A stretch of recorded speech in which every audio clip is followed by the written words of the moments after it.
Hi, Rod Fleming here in the Philippines. Actually, I think I'll do this without my glasses on. I'm just getting away. So, we're talking today about gender identity, gender presentation, and gender dysphoria.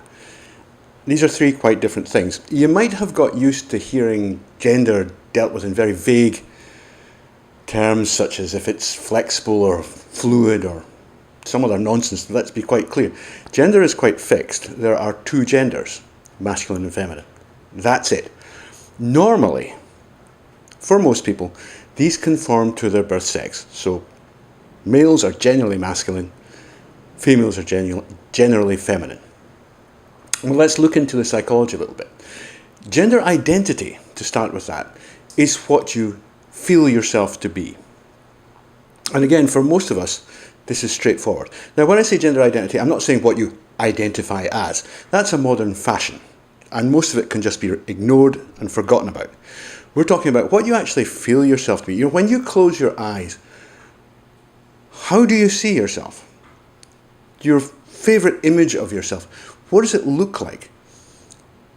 And for most of us, for most males, that will be a man. And you'll picture yourself in masculine activities. Riding motorbikes, flying planes. If you're me, having sex as a man. These sort of things. If you're a woman, you might have other things. You might well like to ride motorbikes and fly planes also. After all, there are plenty of women pilots. But you're likely to have a very different self-image of yourself. Now, this is how you see yourself. It's completely internal, right? There's nothing external about it. It's the internalized side of gender.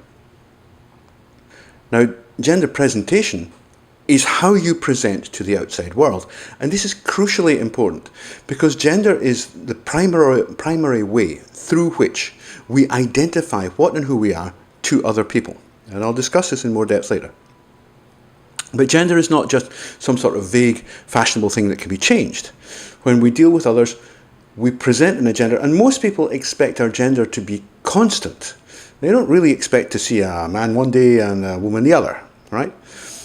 And for most people, again, gender presentations are pretty consistent with birth sex. So males, adult males, men, tend to appear as masculine men. Adult females, women, tend to appear feminine, as women. Now, there are reasons why there can be a mismatch between sex and gender. We'll go into those in a while. Now, let's consider for a moment what might happen if you had a gender identity, that's your self-identification, that said one thing. But when you interacted with others in society, you appeared as something else. And classically, this would be you identify or you feel yourself to be a woman, but when you go out into company, you present as a man. And obviously vice versa, because that happens too. That would cause you feelings of discomfort. You would feel a bit like, this is not right. There's a mismatch. There's a certain cognitive dissonance going on between how you perceive yourself and how you're presenting in society. And these sort of things happen in a lot of ways. But the gender one is really fundamental because gender is the primary way that we interact with other people. So if these don't match, if you have an internal view of yourself, say, as a beautiful woman, but you have to go to work as a bloke, then you're likely to suffer a thing called gender dysphoria, which is the discomfort that you feel at this mismatch between your sense of your own gender and the outward expression of that you're putting out to the wider world. So that's what these three concepts are. And I hear a lot of people who seem very confused about this. I've even heard of people saying that you can be transgender without being gender dysphoric. Well, you can't. The 167 airhead genders are not real. They're just moods. There are only two genders, masculine and feminine. Normally, they're related directly to sex, to birth sex, that is, in such a way that males are generally speaking masculine, females are generally speaking feminine. Now, there are some things that can change that. And the first and most obvious one is homosexuality, right? In homosexual males, what happens is that they have a female sexuality. Okay, now we're talking about feminine homosexual males. That's the ones who are gender non-conforming children They tend to be small and slight. They're extremely feminine in mannerisms and all that. They have great difficulty actually passing as men. Everybody knows they're gay. That's this class. We're not talking about the more masculine type of gay. We're talking about the feminine ones here. Feminine homosexuals. Right? They have feminine sexuality. They want to be attractive. They want to be attractive, rather, to straight men. They're not looking for relationships with gay men, although they will put up with them. They will tolerate other gay men because that's the only relationship they're going to get if they stay as men. But they don't really want that. What they want to do is to attract masculine men. Now, what gender presentation attracts masculine men? Well, the feminine one does, obviously. Men are hardwired to be attracted to feminine women.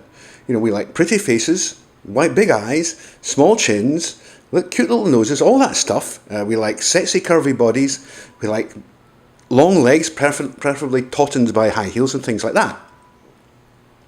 So if you're a young male and you want to attract men who like this sort of thing, what are you likely to do? You already have a feminine sexuality. You're going to feel that you should be presenting to these men as their desired sex object, right? So suddenly you should be able to see that gender and sexuality are absolutely the same thing. Gender is the way that you reveal your sexuality. That's its function. That's what it does. It says to other people what you are and what kind of person you're interested in having sex with. And you'll find that even in societies where people don't wear any clothes, and I'm thinking of societies in cultures in like the Tzoe is actually pronounced as, people of the Amazon basin, and in that the women wear a headdress of ostrich feathers, I think it is, or no, it's not ostrich feathers, it's eagle plumes, eagle down. And the men wear a little cane penis restraint, and that's all the clothes they wear, but they're completely different.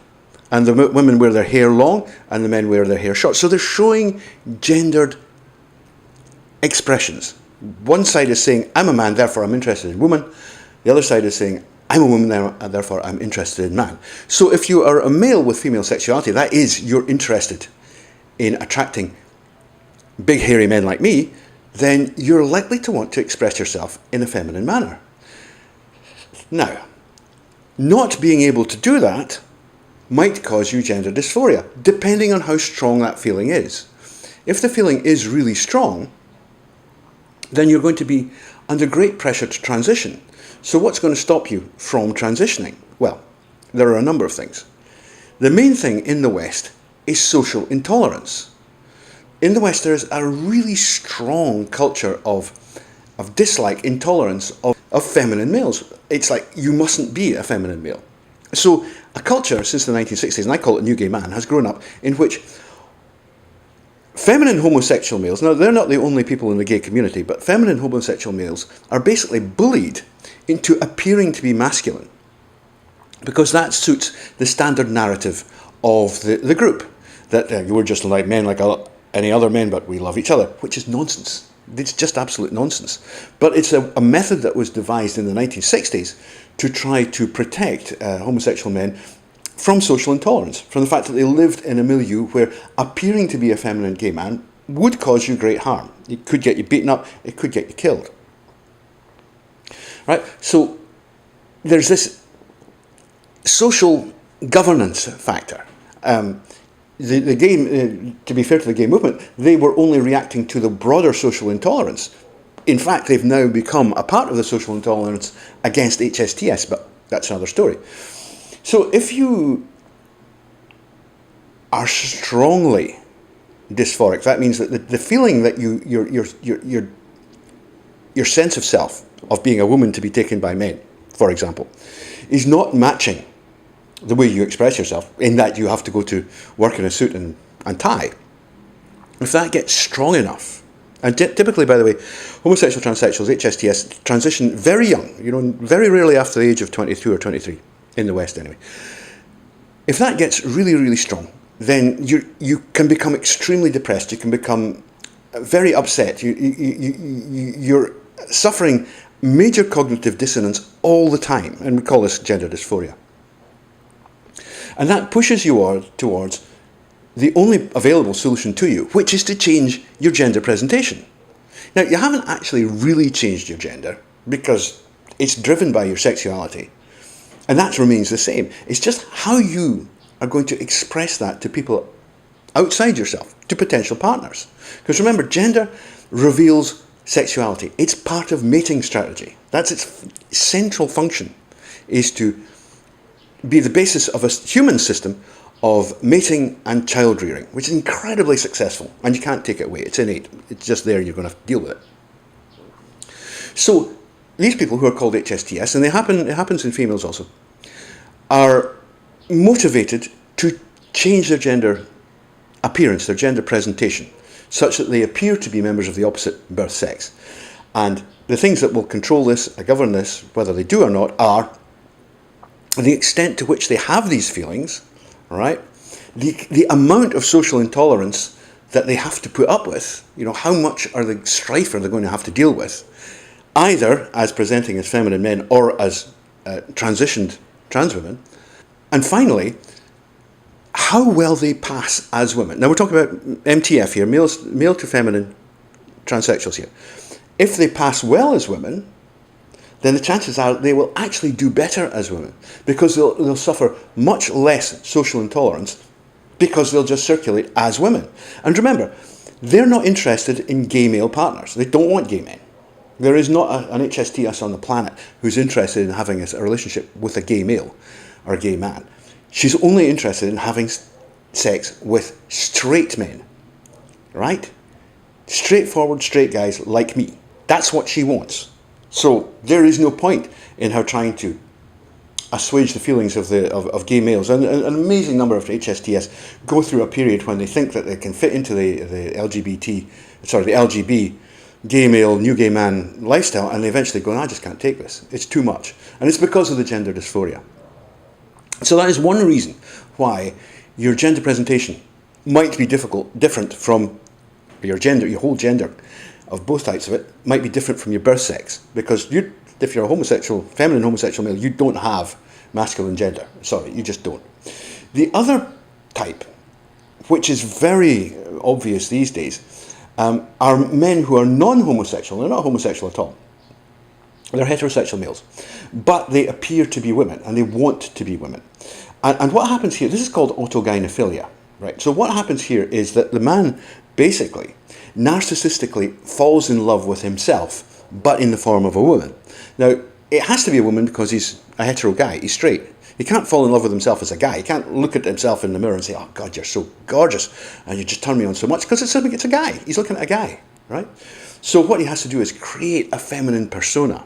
And typically these people, what they'll do is they'll start by cross-dressing in private, pleasuring themselves. We've done a lot of videos on this, and this will increase and increase and increase, until one day what happens is that the feminine, the pseudo-feminine, it's not really feminine, the pseudo-feminine persona that they've created kind of wakes up and becomes alive and says, no, I'm going to take over now. I'm going to be the one in charge. Now then you get another problem, because this is now a person that thinks it's a woman. It's not, but it does. Sorry, a personality that thinks it's a woman. When that person looks in the mirror, sees a guy. And that causes a problem. That causes, again, the same cognitive dissonance, gender dysphoria. They look in the mirror, they see a guy, but what they really want to do is see the beautiful woman of their dreams, right? Because that's the woman they're actually in love with. That's the woman who's actually taken over their character. Now, these two types of gender dysphoria are very, very different. And if you study autogynephilia and homosexual transsexualism, you'll see that homosexual transsexuals, essentially, their dysphoria is socially based. They feel that they want to fit into society as women, or as men if they're female to masculine. They want to fit into society and just merge and blend in their desired gender, and the gender that they feel themselves to be, with no complications. They just want to do that. And that's why you don't really see too many of them, because they're actually so good at it that they vanish. They just disappear. I mean, they're not going to go anywhere near an LGBT support group. As soon as they walk anywhere near the building, everybody's going to go, gosh, I didn't know she was trans. Oh, she's trans. They out themselves. So they're going to avoid these people like the plague. And the same token, they're not going anywhere near gays because they know what gays are like. Gays will start attacking them, saying, well, you betrayed the cause. You turned into women. We'd all like to be women as well, but hey, you actually did it, and that's not fair because, we're not allowed to do it.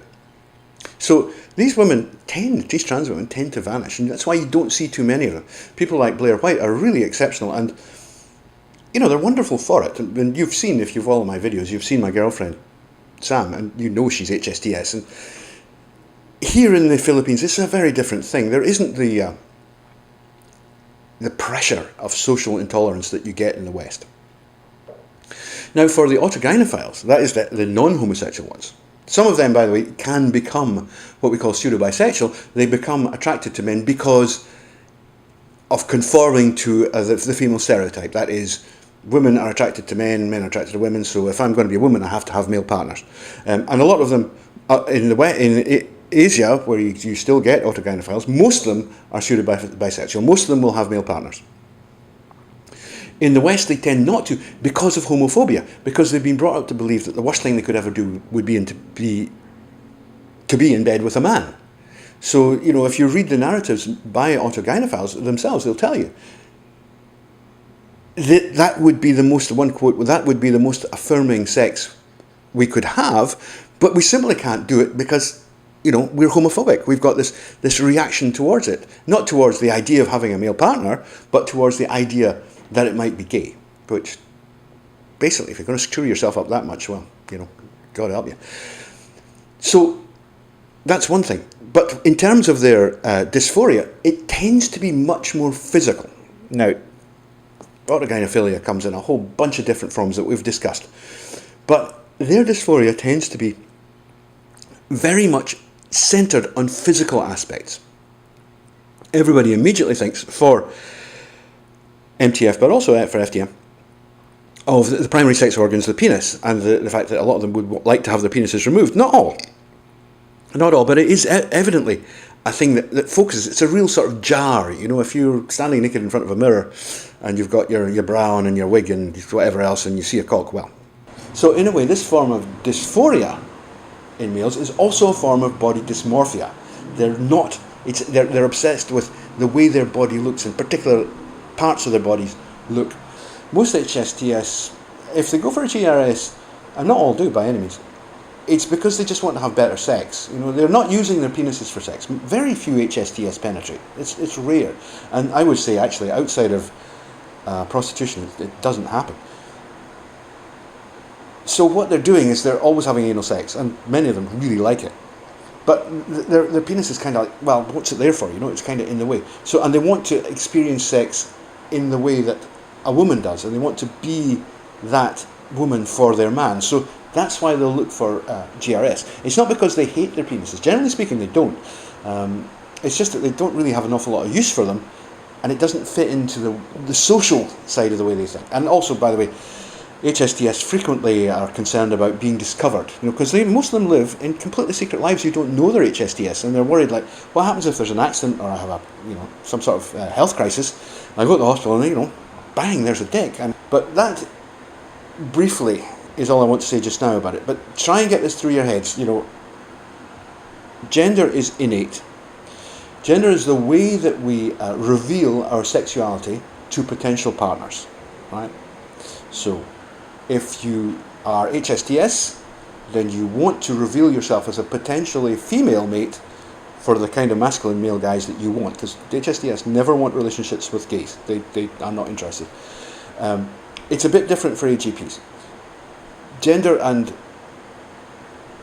sexuality, therefore, are completely linked. What you hear about gender and sexuality are not related. It's a lie. It's a terrible lie that has been doing huge amounts of damage for many, many years. It's a politically convenient lie, and we have to get rid of it, because until you understand that sexuality and gender are actually the same thing, that gender is the reveal of sexuality, then you can't understand any of this. And you get all this bloody nonsense about 167 genders. There's no 167 genders. There's only two. You're masculine or you're feminine. And what you are depends on who you want to have sex and how you want to have that sex. Okay? So there, that's it for today.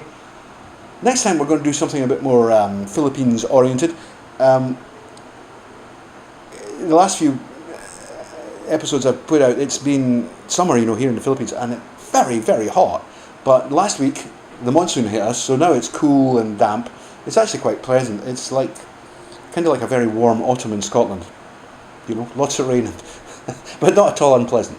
Okay, well, we'll see you soon. Take care of yourselves. Bye for now.